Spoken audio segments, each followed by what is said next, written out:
আসসালামু আলাইকুম বন্ধুরা, স্বাগতম জানাচ্ছি নতুন একটি বিল্ডিং নির্মাণ আপডেট ভিডিওতে। আজকে দেখাবো আমার বাড়িতে কতটুকু সম্পূর্ণ কাজ করতে পারলাম ও আরো দেখাবো সেন্টারিং এর কাজ এবং স্ল্যাব ঢালাইয়ের প্রস্তুতি। চলুন শুরু করা যাক।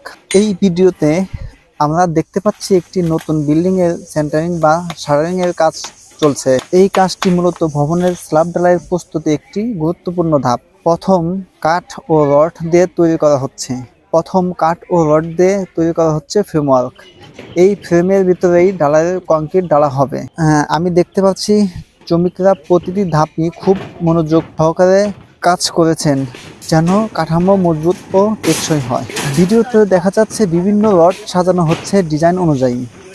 রডের ফিটিং, বাঁশ বা কাঠের সাপোর্টে এবং ফর্মওয়ার্ক সবকিছু ঠিকঠাক থাকলে ভবনের স্থায়িত্ব নিশ্চিত করা যায়।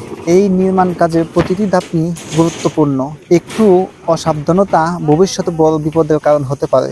তাই দক্ষ মিস্ত্রি ও প্রকৌশলীদের তত্ত্বাবধানে এই কাজ চলছে। এখানে রড বাঁধার কাজ চলছে। ডিজাইন অনুযায়ী রডের দূরত্ব এবং সাইজ নির্ধারণ করা হয়। এখানে আমরা দেখতে পাচ্ছি রডগুলো গ্রিডের মতন করে বাঁধা হয়েছে যাতে স্ল্যাব শক্ত হয় এবং লোড নিতে পারে। রড বসানোর পর ইলেকট্রিক ও পাইপ বসিয়ে ঢালাইয়ের প্রস্তুতি সম্পন্ন করা হয়। সব কাজ যেন ঠিকঠাক হয় সেজন্য প্রতিটি ধাপ খেয়াল করে দেখা উচিত। এই ভিডিওটি নির্মাণ প্রক্রিয়া একটি চমৎকার উদাহরণস্বরূপ হতে পারে আপনাদের জন্য। আপনারা যারা নতুন বিল্ডিং নির্মাণ করতে যাচ্ছেন তাদের জন্য এই ভিডিওটি অবশ্যই উপকার আসবে।